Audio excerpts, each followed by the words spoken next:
I never believed that silence could be so loud until I sat in the back of that taxi, staring at the woman beside me as she described her husband.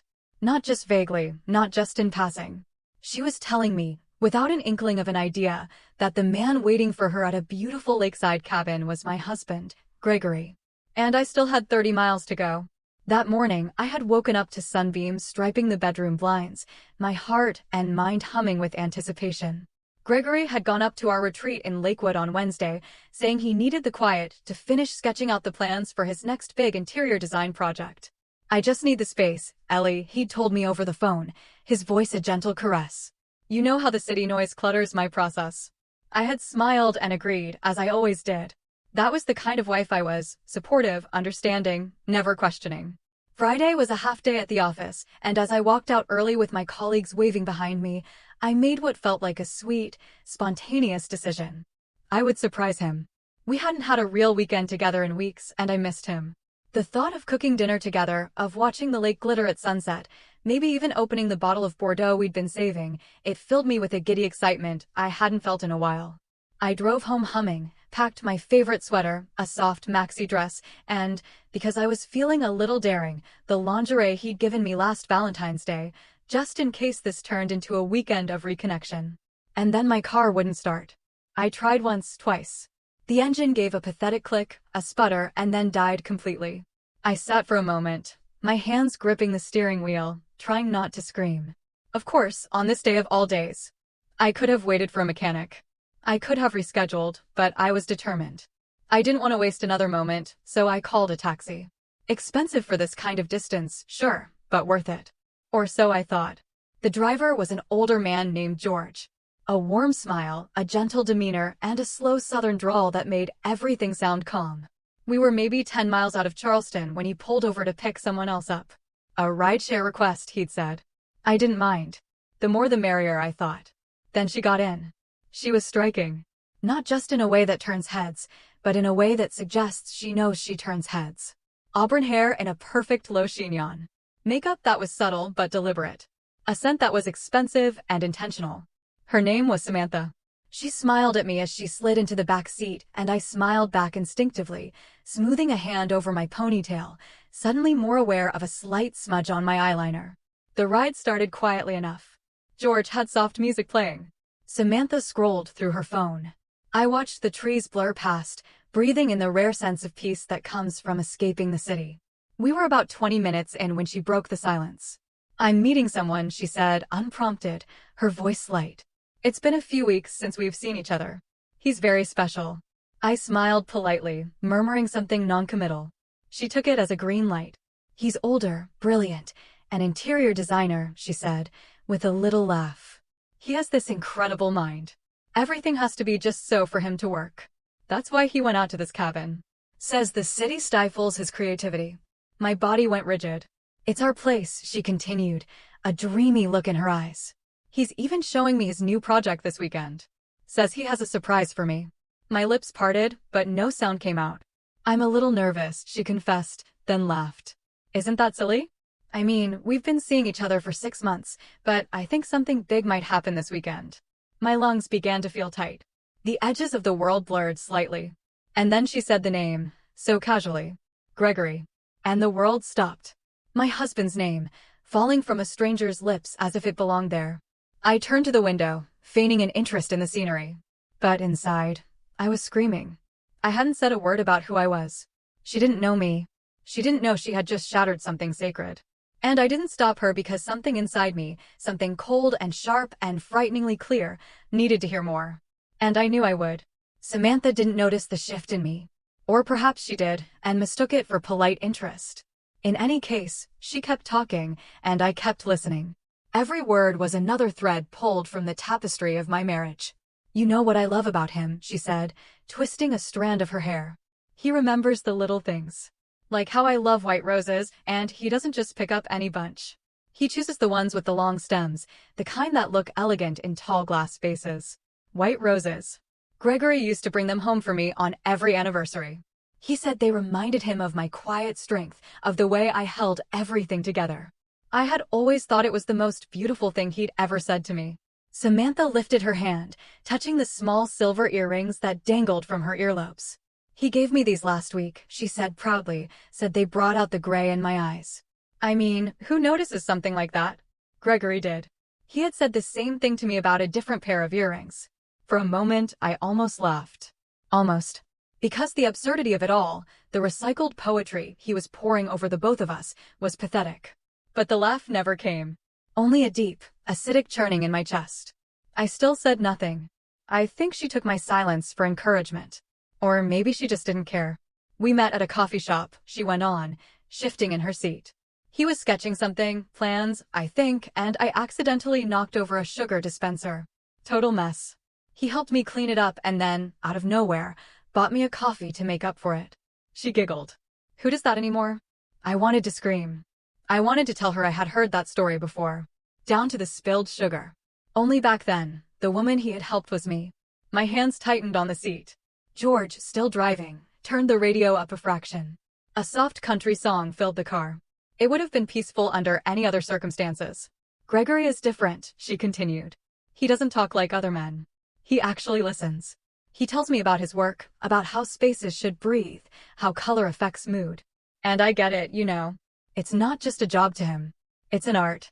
I could see the way her face lit up as she spoke. She was in love, completely, blindly, and suddenly I didn't hate her. How could I? She was clinging to the same illusion I had once held. The only difference was that I was further down the path. What does he do exactly? I finally asked. My voice sounded strange. Cold. He's an interior designer, she replied. But he says labels don't matter. He's just a creator. She smiled. Apparently the cabin is where he thinks best. There's a whole studio there. Of course there was. We had built it together. I had picked out the beams. I had helped stain the floors, but I just nodded. He told me he was married, she said suddenly, her voice shifting slightly. But it's complicated. He said she's difficult, controlling, always criticizing him. He said he's staying because she's emotionally fragile. Emotionally fragile. I had seen him through his panic attacks. I had stayed up all night making sure he got through deadline weeks. I had given him space when he asked for it and attention when he needed it. I wasn't fragile. I was exhausted. There's a difference. I turned back to the window. The sky was beginning to darken. Storm clouds were gathering. He's planning on leaving her, Samantha added, almost as if she needed my approval. He just wants to do it in a way that doesn't break her. Break me. I was already broken. I just hadn't realized it until now. She started talking about their plans, dinners at a restaurant in the city, the one with the view of the fountain. It used to be our place. I had spent my last birthday there. I still had the candle from the cake. He had taken her there, too. I couldn't breathe. My stomach was in knots. My mouth tasted like metal. And still, I said nothing because something in me had changed. Something calm, calculating, steady. I would not cry in a taxi. I would not scream. I would not even tell her who I was. Not yet. Because I needed to see it with my own eyes. I needed to witness the end. I don't remember exactly when it stopped feeling like a car ride and started feeling like a slow-motion catastrophe.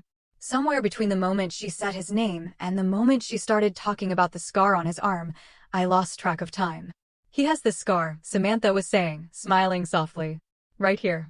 She traced a line along her own right forearm with a perfectly manicured finger. From a bike accident when he was a kid. He said he flew over the handlebars and landed in gravel. Had to get stitches. Can you imagine? I could. I had kissed that scar more times than I could count. Gregory had told me the same story. How he refused to cry. How he got ice cream on the way home. How the scar reminded him to be careful with the things he loved. We used to joke that it made him look rugged. I used to trace it absently when we sat on the couch watching TV. And now it belonged to someone else's version of him. I stayed silent because I didn't trust my voice not to break. Samantha continued. He said he wants to show me where he grew up, that it shaped the way he sees the world. Isn't that romantic? She asked, not waiting for an answer. Oh, and next month we're thinking of taking a trip together. Maybe Prague. He says the architecture there inspires him. Prague. Last winter, Gregory had told me he might be sent to Europe for a design expo. He said it would be boring and work-focused and that I shouldn't bother coming. I remember offering to take time off work to go with him. He had kissed my forehead and said, "You'd hate it." So he hadn't gone alone. And all this time I had thought we were just distant because of work, because we were tired, because we were getting older. No, it was because I had become invisible. Outside, the trees blurred into streaks of green and gray.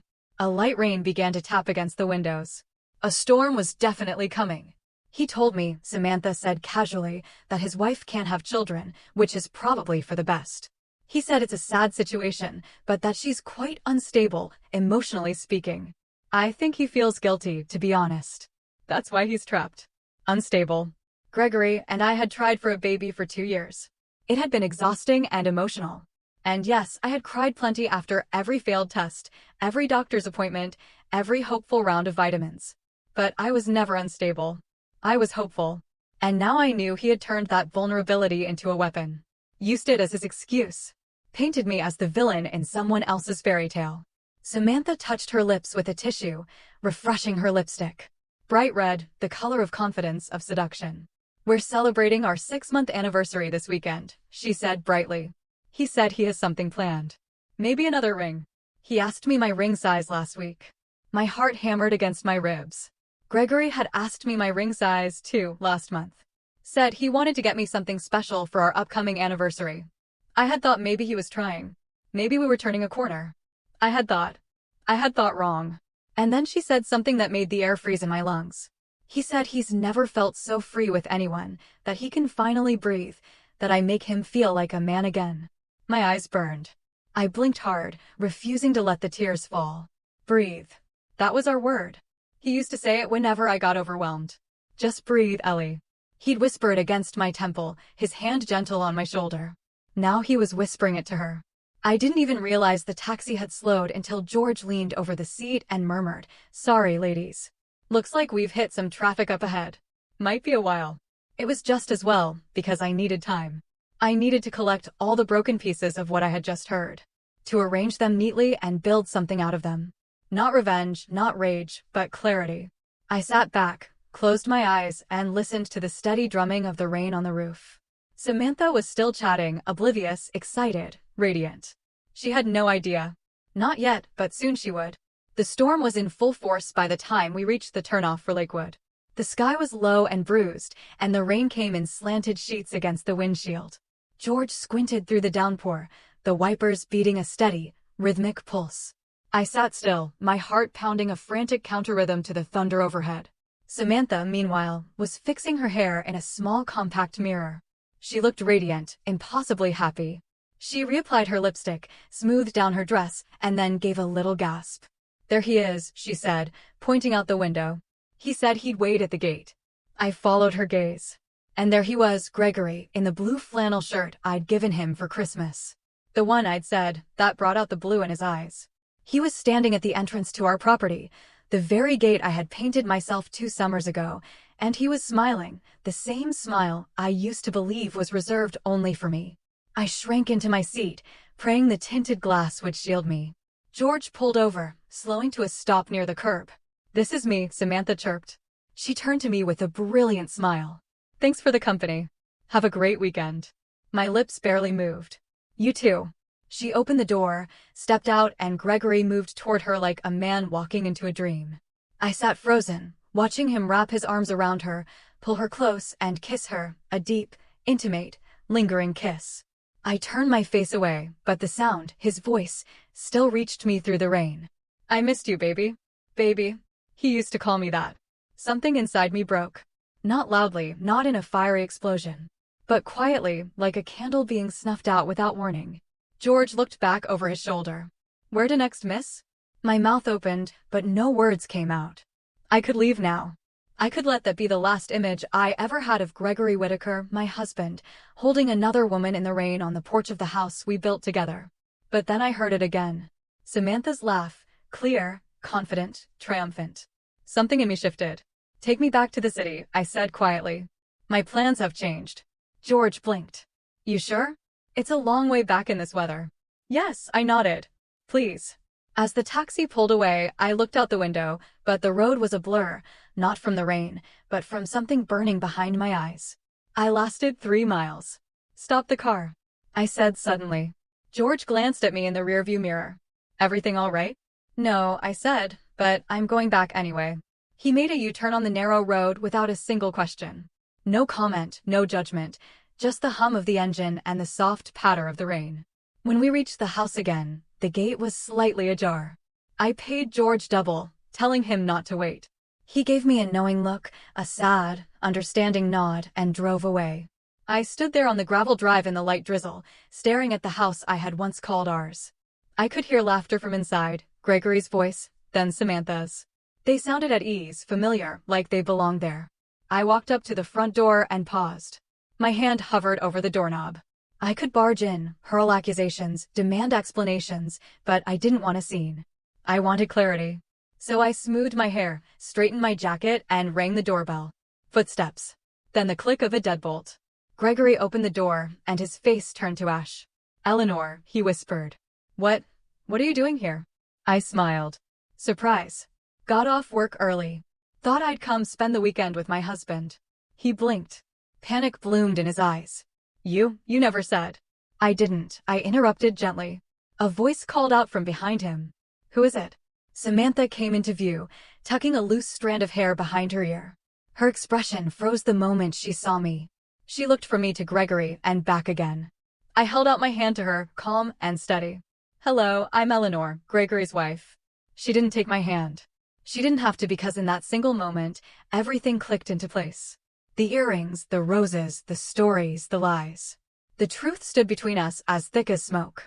Gregory's mouth hung open, but no words came out. And I stepped inside anyway, because it was still my house. And I wasn't done yet. Not even close. The house smelled of rosemary and bergamot, the scent of the candle I had left on the windowsill the last time I was here. The scent that I thought was home. Except now it didn't feel like mine. Gregory stood frozen in the doorway, as if unsure whether to step aside or slam the door in my face. I walked past him anyway, hanging my coat on the same wooden peg I had installed by the door 3 years ago. Samantha followed me in, silent, her heels clicking softly on the hardwood floors. The living room was exactly as I had left it. The blue throw blanket was still folded over the arm of the sofa. The coffee table, which I had refinished myself. 2 steaming mugs of tea sat on it, and a small plate of lemon shortbread cookies, my favorite recipe. My stomach clenched. "How cozy," I said quietly, running a finger along the mantelpiece. "Looks like you two have made yourselves at home." Neither of them answered. I turned and smiled. Well, I suppose it would be rude of me not to offer my guest a drink. Gregory opened his mouth, then closed it. Samantha stared at me as if I were a ghost. "Sit," I said gently, gesturing to the sofa. "Please, it's raining. There's no sense in sending anyone out right now." They obeyed. I went into the kitchen, the same kitchen I had spent a weekend painting a soft dove gray. My hands moved on autopilot. Muscle memory at work. Finding the good glasses, slicing cheese, arranging charcuterie, all the things I used to do when Gregory had company. But this time, the performance had a different audience. When I came back, I set everything on the table with a quiet grace. Gregory sat as rigid as stone. Samantha's lipstick was slightly faded. Her hand trembled as she reached for her tea. "So," I said, taking my seat opposite them. "How did you two meet?" Samantha blinked. At the coffee shop," Gregory mumbled, not looking at me. I nodded. "The sugar jar story. A classic." He flinched. Samantha set her tea down too quickly. It sloshed over the side. She didn't notice. I folded my hands in my lap. "Do you love him?" I asked. Samantha's eyes widened. I thought I did. Do you still?" She looked at Gregory, then back at me. "I don't know." The silence stretched. "Eleanor," Gregory started, but I cut him off with a raise of my hand. "I'm not here to fight," I said. "I'm not here to scream or beg or ask why. I already know why. Because you're weak, Gregory. Because you're selfish. Because you wanted something new instead of fixing what you had." His face flushed. He opened his mouth, then closed it. The eloquent man for once at a loss for words. I turned to Samantha. "He said the same things to me, you know," I said softly, "that he never felt more free with anyone, that he could breathe when he was with me, that I made him feel like a man." Her lips parted. She said nothing. I believed him too. We sat like that.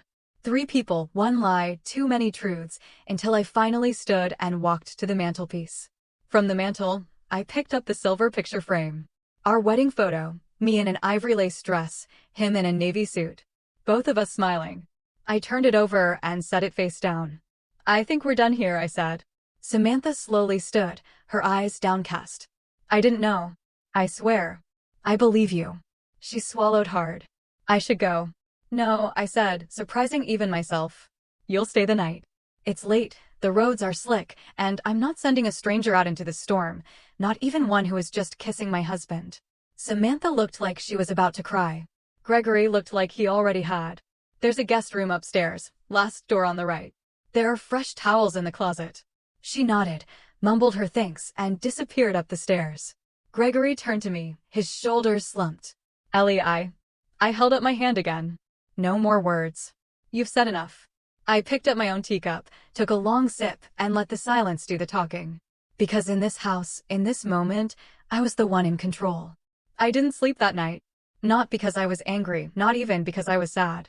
I lay awake in the guest room, my bedroom, listening to the creaks of the house I had once cherished, the occasional groan of old wood in the wind, the whispering rain still sliding down the window panes, and above all, the silence from the room at the end of the hall. I pictured Samantha curled under the blankets in what was meant to be the nursery. We'd painted it a soft yellow years ago when we thought we would fill it with cribs and lullabies.